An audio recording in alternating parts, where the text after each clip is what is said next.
everybody. Welcome back to the Diversity in Tech Leaders podcast with me, Jess Sutcliffe here at Coltech.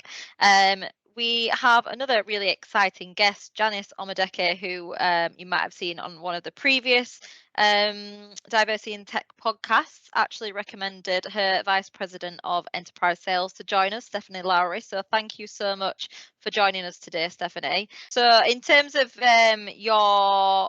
what you do over the Mentor Method, can you give us a little bit of introduction into that? Yeah, for sure. So I lead the sales department here, so Vice President of Enterprise Sales. So essentially everything from putting our sales process together to leading a team to helping bring sales over the finish line, and then working with our clients one-on-one to make sure they have a really good experience. Amazing, perfect. And how long have you been there so far? Yeah, so came on last July, and where we're Wow. just talking about is the fact that startup culture is crazy, right? So a ton has happened since then, but it's been an awesome experience. Absolutely. And well, I mentioned it to you before that Janice has talked about you like she's known you for 10 years. So that surprised me that you've only been there not even a year yet. But like you said, startup culture is fast running and you get to know these people very well that you work with every day, not just Monday to Friday sometimes in the startup world. So in terms of your background then, can you give us a little bit of an introduction into your journey into the industry and how you came to join the Mentor Method? Yeah, so I've been in tech sales for over a decade now, mainly working with Fortune 50 companies within their HR department, selling HR solutions. And I think over the last 2 years or so, I saw a really big uptick in the need of diversity solutions. And then I started seeing that this even came outside of HR, like departments were being put together around diversity, which is awesome. So essentially, I already saw this is a really great space to get into, but when the Mentor Method reached out to me, what really sold me was Janice's TED Talk, which was, I don't know if you've seen it, but it's awesome. And it speaks to what I was experiencing when it came to mentorship programs and the fact that a lot of times they can be really biased, and what are you really getting out of them and all of that, and just toxic cultures in general. So that's what really drove me to saying, you know what, this is something I really want to be a part of. And yeah, it's been a great experience ever since. Amazing. Have you always sort of been interested in the diversity inclusion aspect of, well, the workplace, I guess? Yeah, I think it's interesting because being within the tech industry, it can be really male dominated. And I think specifically, I think back to a time when I first started in tech, and it was a really large company, a little bit of an older company. And when in sales, you have things called incentive trips or incentive outings. And I remember I had like over exceeded my quota, and the incentive outing was a golf outing. Oh, And wow. exactly. I'm not a fan of golf, and like not necessarily just a male thing. There's a lot of women who love golf, but I definitely did not love it. And I was like, okay, great, that's my reward.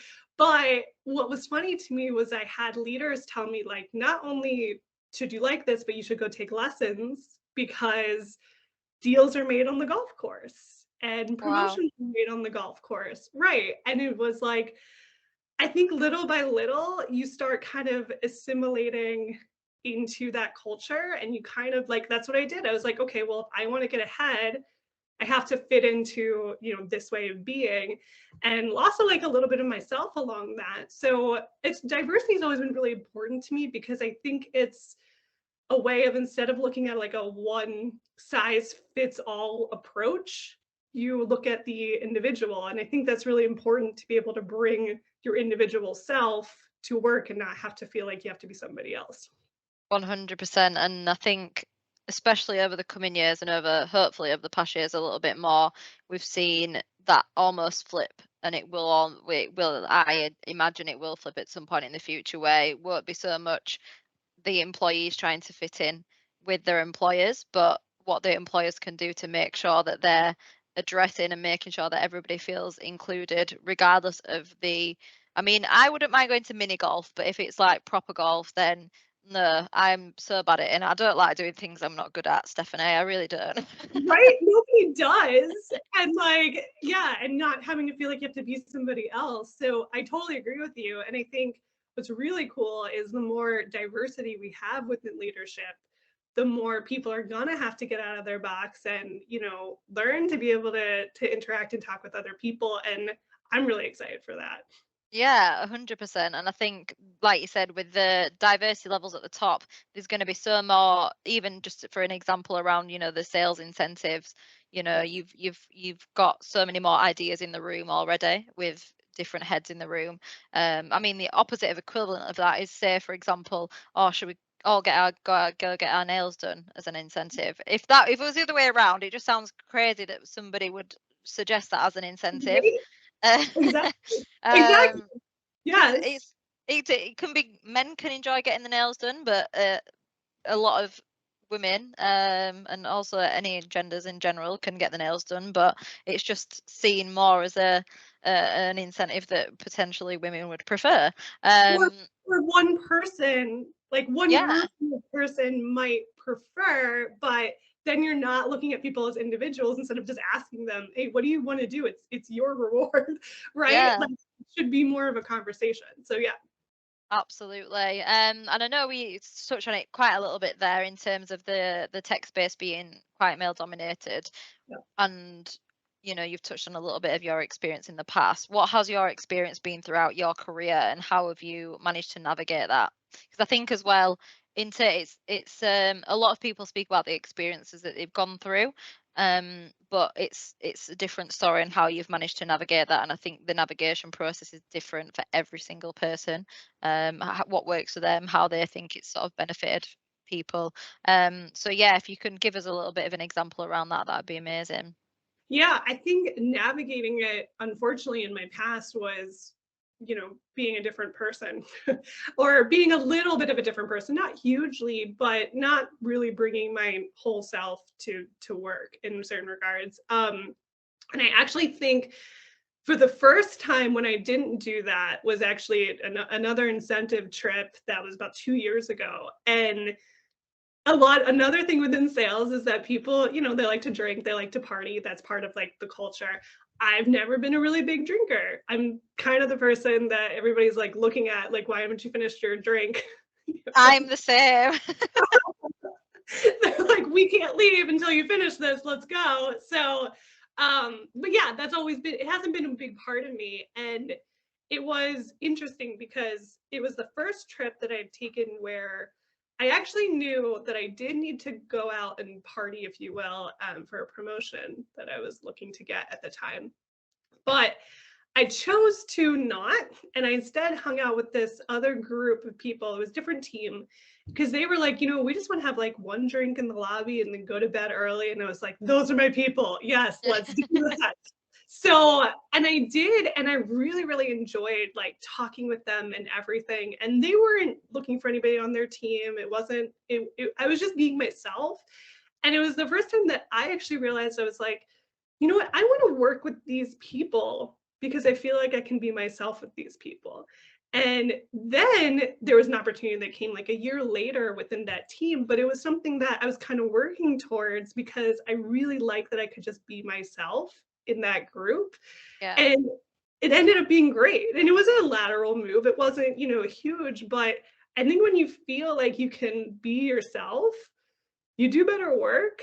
Like, you really like want to show up and you want to be part of it. And I think for me, navigating it was finding that. And sometimes when you go into a really big company, it takes a little bit of time to find that.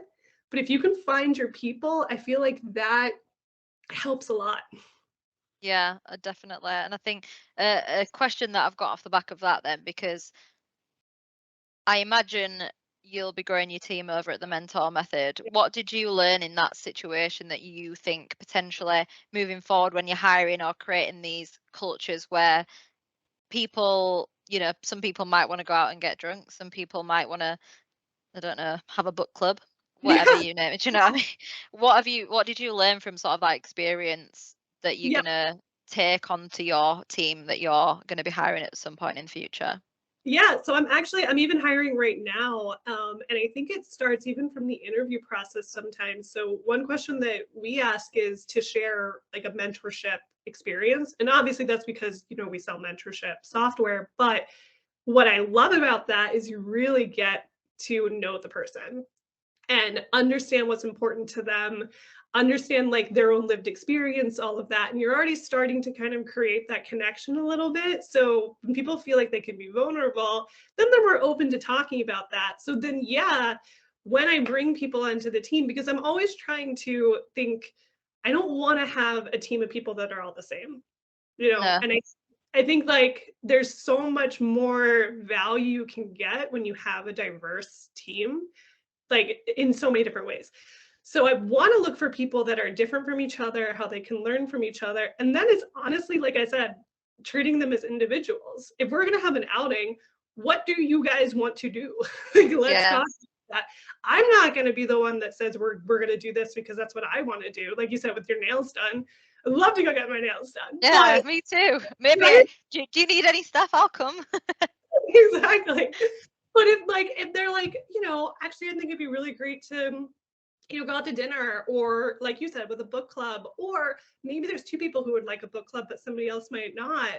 Like, let's figure that out. And maybe that means like two different outings, one that's going to be focused on this and one that's going to be focused on that. But I think that's like when people are really excited to see each other and it's doing something that they really feel very passionate about. I think that's super exciting. Actually, I have somebody on my team right now who she runs a podcast. Oh, And cool. yeah, exactly, right? I mean, you probably appreciate that. And I asked her about all the time, like, how's the podcast going? Like, what's going on? Like, would you, want us to like ever listen to your podcast, all of that? And I think it's just cool to understand everybody on an individual level like that. Yeah, and outside of work, that's Yes. a main thing. One thing that we do here, so our directors are very, very strong about it, making sure that we've got our own personal goals, health goals, financial goals, whatever the case is, and outside of work, and making sure that we're keeping up for it. So, for example, when we had this, I was like, I want to go to the gym 3 times a week, and I'd go in every morning, and my boss would be like, Jess, have you been to the gym this morning? Have you read your Yeah. book on the train this morning? Whatever I've put down, he's making sure that I'm doing it, because not only is that good to take an interest in the people you're spending 80% of your life talking to, um, but also it helps them perform better at work. If you feel like you're cared about or appreciated within the workplace, it's something that is it, it's a massive part of the job to make you perform better, make the effort. I remember one time, me and my one of my colleagues who is also doing the US market, we said we'd put on our forms that we wanted to read more books. So sort of the next week, our boss had ordered us some books and just popped them on our desk so we could have a read of them. But we didn't even ask him to do that. He was just like, I'm going to order you some books, read them. So it's just feeling appreciated, and valuing you as a person, especially in the sales environment. It's probably similar. You know, you've probably worked in companies before where they just see you as dollar signs. Yep. What can you do? And you're not a real person. But like I said, we're in 2022 now. Let's keep up. Yeah, it's not a punch in, punch out thing. And if it is, like, sales is grueling work. Like, it's not always fun, the work that you're doing. So if you also know that you're feeling appreciated and you're working towards something, like, that is going to go a long way. So yeah. Yeah, 100%. And I know we touched on it a little bit there, but in your opinion, why is it important to build diverse workforces, and how have you found the process of trying to hire with diversity in mind at the Mentor Method, or even previously as well? Yeah, I think so. One of the privileges I get is I talk with a lot of chief diversity officers, and I think it's awesome because first of all, what they have to do as chief diversity officers is so hard. They're responsible for complete cultural transformation at a company.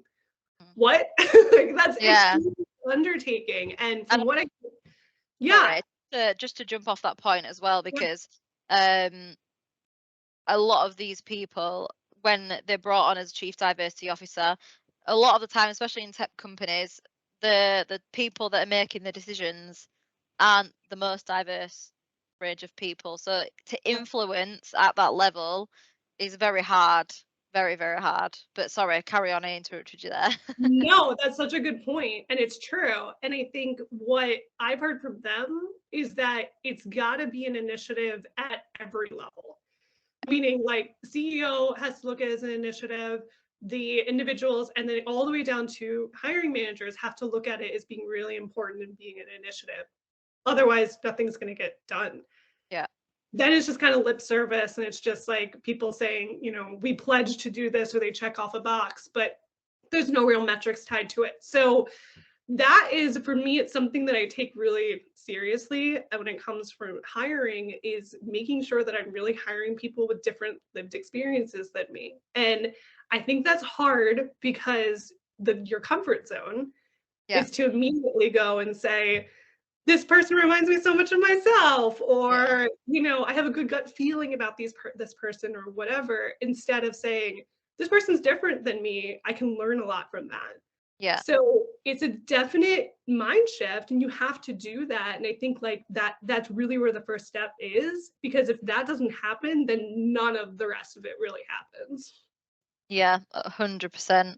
And I guess on to the next question in terms of the tech industry as a whole, what can the tech industry do more of to ensure the work environment is more inclusive? I mean, for us in particular, being women, we'll relate it more to that because, like I know we've said before previously, we don't want to speak on experiences that we aren't living through. And I think, that's something that's as much as we can learn and try and educate ourselves on every single thing. But from your opinion, to be more inclusive for women, what can the tech industry do more of? Yeah, I think it's interesting because I think like what it actually comes down to in my head is more caregivers than just women. And Okay. men and women can all be caregivers, but I think like that's the first place I go to, is I think that's the hardest area for people right now. And unfortunately, it falls a lot on women more than Yeah. men to be caregivers. And we saw with the pandemic, like this last 2 years have been insane as far as like having to be, teachers. Like Yeah. you were a teacher before, and now you have to like teach your kids during the day. So I think like there's a lot that we can do around flexibility, to be honest. It's just Yeah. everybody needs different things, especially when it comes to internal meetings. Hmm. I can't tell you how many times I've been like, this internal meeting has to happen at this time, or I've been part of that. And I'm like, why?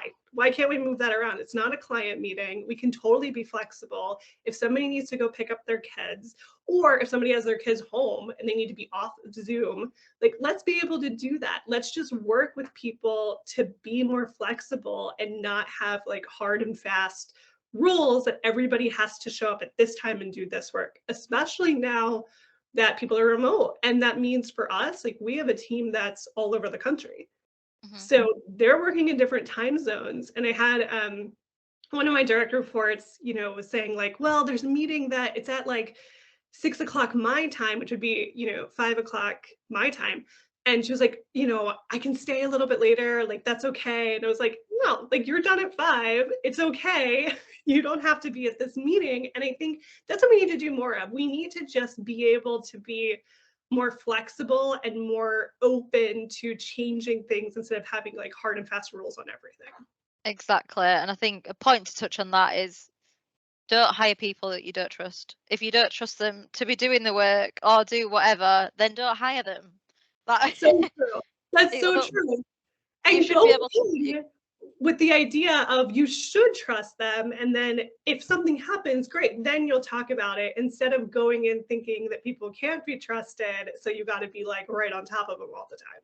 Exactly. Or, if you're working remote and you need to go into the office or you need to do this or send me what you're doing to do anything. If the results are there and, I'm sure 8 times out of 10 they probably are. And them 2 times out of 10, potentially it's not straight in there with why have you not done this? It's first of all, are you okay? Is there Yeah. anything, what can we help you with to be able to make sure that you're performing at the best you can or that the passion's there, I actually shared a link on LinkedIn yesterday about burnout, and a lot of the managers were saying, the first stages of the signs of burnout is, loss of interest in the work that they're doing that they were so passionate about at the beginning. Totally. Yeah, absolutely. And that's something that I think that also happens because they feel like they're not trusted, or they feel like they can't just do their work the way that they want to. So I think that's a huge piece of it. Yeah, and the flexibility, can apply to everyone, caregivers, Totally. people with disabilities. They might not feel 100% comfortable going into an office, or it might be difficult. The commute might be difficult, or whatever the case is, or they might have certain office supplies at home that they can use to see better or read better, whatever the case is. And similar with men as well, because I know diversity inclusion covers a lot of not men, basically. But in terms of the men's side of it, there's so many statistics, especially young men, sort of ages 18 to 30, probably have the highest statistics of suicide. They do in the UK anyway. Yeah. So even in terms of that, being able to provide outsourcers where they can go on a run at lunch, or they can go to the gym at lunch, or do Absolutely. whatever they want to be able to get through the day, and make sure they're okay, and check in and create inclusive cultures. Because I feel like sometimes, and I know this is a diversity podcast, but I do feel like sometimes men do get lost in that process as well, and sort of pushed aside to create all these opportunities and make sure. But there needs to be a balance. I feel like, Everybody. raising. Everybody, individuals. Yes. Exactly, and equalizing the playing field, basically.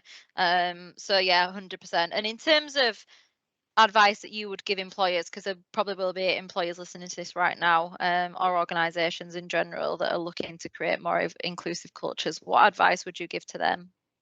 Yeah, I think that, like I said, the first place it starts is looking inwardly at yourself and looking at your own hiring practices and your team. Like, take a look around your team. Do they all seem exactly the same? Okay, well, maybe that's something, that you should look into a little bit. Which is fine. It's fine if that is the way it is right now, but you want to work towards having something more inclusive. So I think it starts there. And then I think things like mentorship programs that are more inclusive, that match people based off of not outside characteristics, but personality. And I'm doing a little bit of a sales pitch here because obviously that's what we do.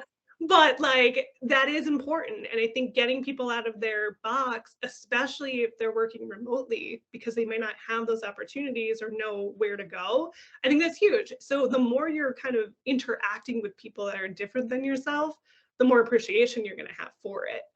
So I think having something like that within a company is huge. And I think just on the individual level, making sure that you're supporting the initiatives that the business has around diversity is huge. Yeah, and in terms of the mentorship, because obviously you mentioned that's quite a big thing about creating inclusive cultures, what are the benefits that you found that the mentor method provides to companies? Like, what's the feedback? What are the benefits that your companies have given back to you? Yeah, I appreciate you giving me the space to talk about it. Yeah, no, I think the biggest thing that we're seeing is, again, being able to focus on, so our matching algorithm focuses on behavioral qualities. So what creates the best chemistry between people, behavioral qualities, and then also the skills you want to learn in the industry that you're in order to create a really good match that doesn't have to do with outside characteristics. And then I think the other piece of it is the feedback. So we're able to really get metrics behind it by understanding how the program's going, how people are feeling about it, how they're feeling about the company. Are they feeling like they belong? All of that, which is just, again, another lens to make sure that people are able to give feedback and you're listening. Yeah, definitely. And I mean, it sounds like great. I mean, I'm speaking with you, Janice, and Joseph as well, who will be joining. So Yeah.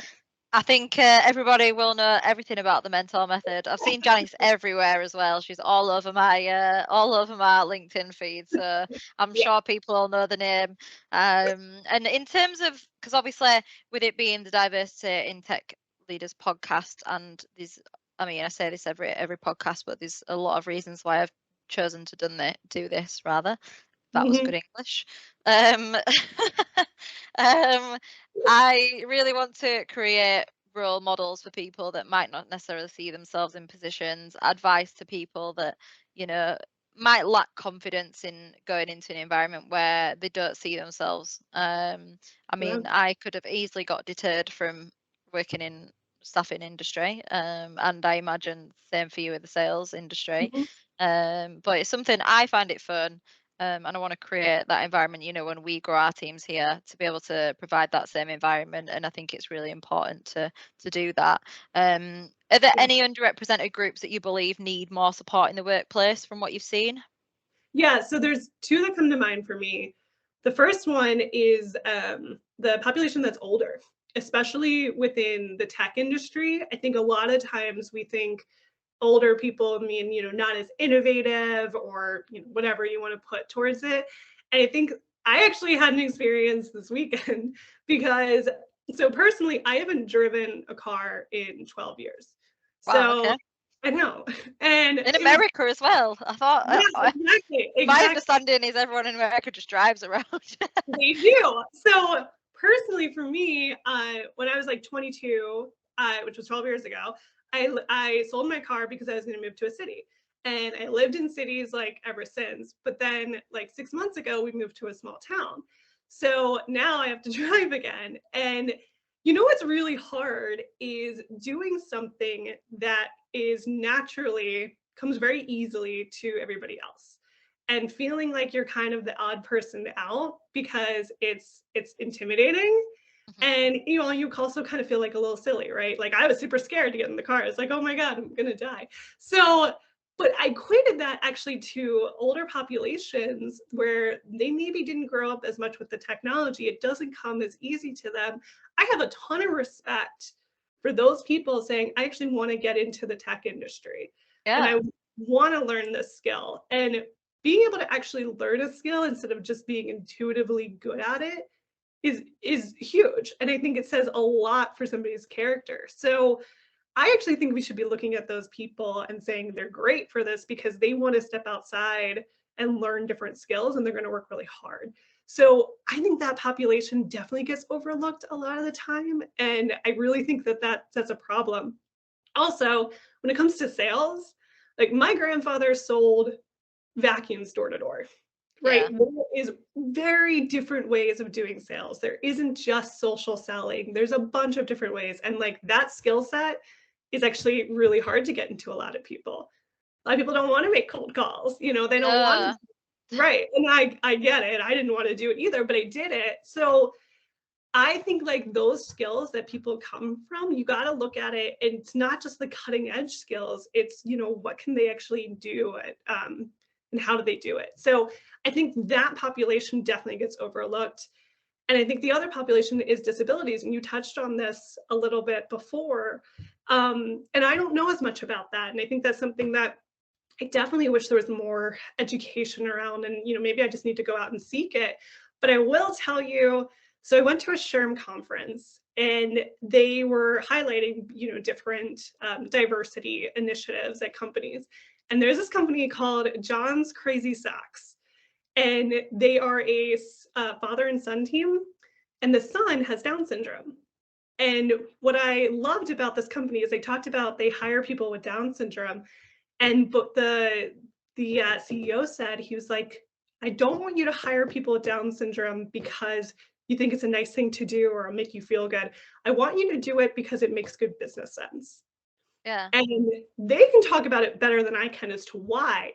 But I loved that because I was thinking, I'm like, yes, there's so many times where we talk about diversity initiatives as just being like a feel good moment, but we don't talk about how it actually affects the bottom line. And with companies, the end of the day, companies care about making money or saving money. That's it. So if we can tie these diversity initiatives to that and actually talk about how they're really saving company money or making the money, I think that these initiatives will go a lot longer. We should be talking about how the initiatives really impact businesses from them making money or losing money, because I think that's how these initiatives actually get across the board. So that's what I loved, is that he talked about it in that way. And I was like thinking, I was like, wow, I wish more companies talked about how having these diversity initiatives retain more people, which saved them money. And then other companies are going to look at that and they're going to say, okay, we need to do a diversity initiative for that reason. And it's going to, make this more prevalent across different companies. Yeah, I actually came across somebody on LinkedIn the other day that was speaking about autism. I can't remember who for the life of me, so don't ask. But she was saying a lot of companies, when they're doing like hiring and going through the process, they or ADHD, anything, they always see sort of the negative aspects. So it might not be making eye contact in a meeting or whatever the case is. Say, for example, with someone that's got ADHD, but then they get twice as much work done because they're so, you know, I don't know what the right word is, but basically work hard and they just want to be doing stuff all the time. So they get a lot more work done sort of than the average person. Sure. So they always, I think, as a lot of companies tend to look at the negative sides of it, but they don't actually. I think again a lot of it comes down to education and educating yourself on what the benefits are, because there's so many people out there that your first initial reaction might be, well, it might not be the right fit because this is the kind of person that I need. But then if you hire another kind of person, you probably will end up in a situation where you think that's actually what I needed. Mm-hmm. And Um, you got to be open to that. And I think that's like, as leaders, I think people have to be open to leading differently for different people instead of having like the one size fits all type of mindset where like you have to find people who work with your leadership style. As a leader, you should push yourself a little bit to say, what does this person need and how can that make me a better leader? yeah, 100%. And I guess we've spoken a lot about everybody else. But in terms of you and your plans for the future, what does the future look like for Stephanie? Yeah, so I'm currently pregnant, which is super exciting. Congratulations. Thank you. Yeah, we have a little girl coming in July, which is, oh my God, only a few months away. So I thought about this the other day and I was thinking, I'm gonna put mom on my resume Do because it. I'm going to, because I think it's first of all, it's a super hard job, right? And it's something that doesn't come super naturally to me. I know it's going to be hard to do, but I'm going to be really proud of it. And I feel like that's what your resume is for, is showing that type of thing. So I'm going to put on my resume and I'm really excited about it. So I'm going to do that. And then from mentor method side of things, like we were talking about before, it's crazy right now. We have so much momentum that's happening, finishing up Techstars this week. South by Southwest was last week. So there's so much happening and it's really cool to be part of a company where we're right on the cusp of all of that. So it's really going to be, the rest of this year is going to be more diversity products that are coming out and then building the team and making it larger. So it's going to be great.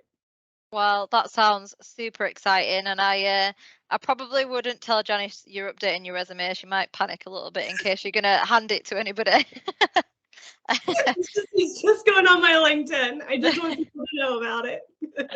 I'm sure she'll be okay with that then. But yeah, thank you so much for joining us, Stephanie. It's been a pleasure speaking. I've really enjoyed our conversation. If Yeah. you had one last message to leave our listeners, what would that be? When you're looking at being more inclusive, look at treating people as individuals. I think that's the very cusp of it all, is like essentially how can I look at people as individuals instead of looking at everybody as one size fits all. And then as far as if you're really looking into bringing a mentorship program in, making sure it's inclusive by matching people with people they might not have had a chance to talk to it before, I think that will make a huge difference. So those are the two big things. Amazing. Well, thank you so much. Best of luck with the mentor method, and obviously congratulations on the baby. I hope everything goes well. And I'm sure send me all the pictures when she's here. Yeah, I totally will.